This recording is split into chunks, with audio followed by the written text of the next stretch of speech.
2009년 이후 미국 주식시장 대체로 강세를 보였습니다. 앞으로 또 다른 심각한 침체, S&P 500 기준으로 30% 반토막 또 올 가능성이 높아요. 몇 년 전 22년도 하락장은 S&P 500 기준으로 약 25% 하락한 거예요. 그러니까 크게 하락한 것도 아니었어요. 2008년 금융위기 때 하락폭이 약 반도 안 됐어요. 그때는 50% 이상, 반토막 이상 났잖아요. 그러니까 2022년도 하락장에 정말 풀이 죽고 투자를 후회했던 분들, 정말 공포에 젖었던 분들 참 많이 계셨죠? 25% 떨어진 거예요. 그러니까 20% 이상 떨어지면 하락장이에요. 25% 떨어졌으니까 이것도 하락장이었죠. 근데 그것도 오래 가지 않았어요. 한 10개월 정도 간 겁니다. 1월 초부터 12월 말까지, 12월 중순까지. 그러니 평균적보다는 조금 짧았죠. 그리고 S&P 500 기준으로 25% 하락이면 그렇게 큰 하락이 아니었어요. 40%, 50% 하락해 보세요. 더 무섭지? 떨어지는 폭이 클수록, 그렇죠? 공포가 당연히 더 크죠. 대신 나중에 수익은 더 높아요. 떨어지면 떨어질수록 수익은 더 높은 겁니다. 그래서 은퇴자와 은퇴에 가까운 사람들, 특히 우리 신림 가족분들은 나이가 50대, 60대, 또 70대 분들도 계시고 40대도 계세요. 30대도 계시지만 은퇴자와 은퇴가 가까운 사람들에게는 무엇보다도 안전하게 주식 투자를 하는 것이 무엇보다도 중요한 거예요. 그래서 제가 항상 평상시에도 23, 24년도 계속 올라갈 때도 레버리지 수익 좋았잖아요. 그렇죠? 그러나 레버리지 우리는 나이가 있기 때문에 적당히 하세요. 여러분들이 감당할 수 있는 만큼만 하세요. 여러분들이 투자 자금 중에 일부만 하세요. 계속 말씀을 드렸던 겁니다. 또 항상 조심스럽습니다 하고 말씀을 드렸던 것입니다. 그런데 젊은 투자자들에게, 그리고 아직 근로소득이 있는 사람들에게는 주식시장의 이 하락은 좋은 기회예요. 계속 주식을 살 수 있는 능력이 있는 분들, 좋은 주식을 더 낮은 가격에 주식을 살 수 있는 기회입니다. 주식 투자를 하면서 정말 돈을 버는 방법은 바로 위험을 감수하는 거예요. 주식 투자를 시작을 했다는 것은 위험 감수를 각오했다는 의미예요. 여러분들 위험 감수 다 각오했죠? 위험 감수를 생각을 안 하고 주식 투자를 시작을 했다가 시장이 하락을 하게 되면 당황하게 됩니다. 그만큼 공포감도 더 커져요.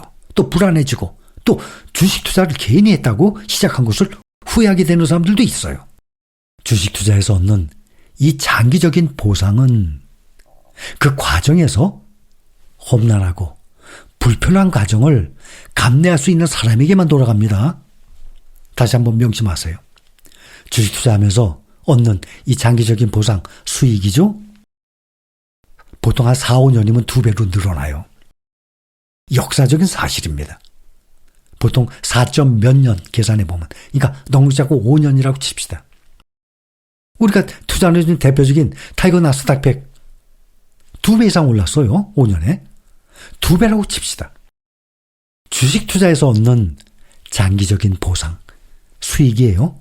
그 과정에서 이 험난하고 정말 공포스럽죠? 이런 과정을 감내할 수 있는 사람에게만 돌아가는 거예요. 그러니 꼭 우리는 그것을 이겨내야만 됩니다. 도중에 불안해서 주식을 팔아버린다면 그 험난하고 이 불편한 과정 경험하지 못하게 될 것 아닙니까? 그렇게 되면 수익 또한 없습니다. 요즘의 하락 이 정도는 아무것도 아니에요. 이건 누구든지 다 이겨내야만 합니다. 우리는 매일매일 주가의 오르내림을 확인을 하고 있습니다. 우리가 매일매일 설렁탕을 사 먹고 김치찌개를 사 먹어요. 짜장면을 사 먹어요. 외식을 하고 있습니다. 항상 집에서만 드시는 분들도 계시겠지만 사회생활을 하다 보면 점심을 사 먹게 되고 저녁을 사 먹게 돼요. 내가 사 먹는 점심 짜장면 값이, 설렁탕 값이, 김치찌개 값이 오르기를 바랍니까? 안 오르기를 바랍니까? 이거는 뭐 당연한 거 아닙니까? 또 내가 한 5, 6년마다 차를 바꿔, 자동차를. 그러면 자동차 가격이 오르기를 바랍니까? 오르지 않기를 바랍니까? 그거 당연한 거 아닙니까? 자, 그렇다면 앞으로 내가 5년간, 10년간 주식 투자로 돈을 벌고 싶어요. 주시장이 오르길 바랍니까? 아니면 떨어지길 바랍니까? 많은 사람들은 앞으로도 계속 내가 월급을 받으면 주식을 사야 되는 입장이야. 그러니까 매달 정액 적립식, 정액은 아니더라도 어떨 때는 50만 원, 어떤 달은 60만 원, 어떤 달은 100만 원. 정액 적립은 매달 똑같은 금액을 계속 100만 원치 매달 사는 거예요. 그러니까 정액 적립이 아니더라도 그냥 돈이 생기는 대로 어쨌든 계속 매달 돈이 나와서 계속 주식을 사는 사람 입장에서 주가가 오르면 좋아해요. 그거 잘못된 겁니다. 주가가 올라서 좋아야 되는 사람은 더 이상 돈이 없어서 주식을 매수할 여력이 안 되는 사람들. 내가 갖고 있는 전 재산이 한 3억이야. 3억 다 샀어. 나는 월급 근로소득도 끝났어. 내 통장에 있는 돈 다 긁어 모아서 1억인데 1억 원어치 다 산 상태야. 더 이상 주식을 매수한 여력이 없는 사람들, 그 사람들만 주식이 오르는 걸 보고 기뻐해야 될 사람들이에요. 그렇지 않고 계속 매수를 하는 사람들, 그 사람들은 잠재적인 매수자예요. 앞으로도 1년 동안 살지 3년 동안 계속 살지 아직은 모르지만 잠재적인 지속적인 매수자예요. 그런 사람들 입장이라면 오히려 시장이 일시적으로 하락하는 쪽을 선호하는 것이 더 맞는 것입니다. 주가가 예를 들어서 1년 동안 꾸준히 떨어지지 않고 올랐어요. 그런데 1년 동안 또 하나는 1년 동안 꾸준히 올라가지 않고 계속 오르내리를 반복했어요. 1년이 지나고 난 다음에 그것이 1년이 아니라 3년, 5년, 10년이면 더욱더 커요.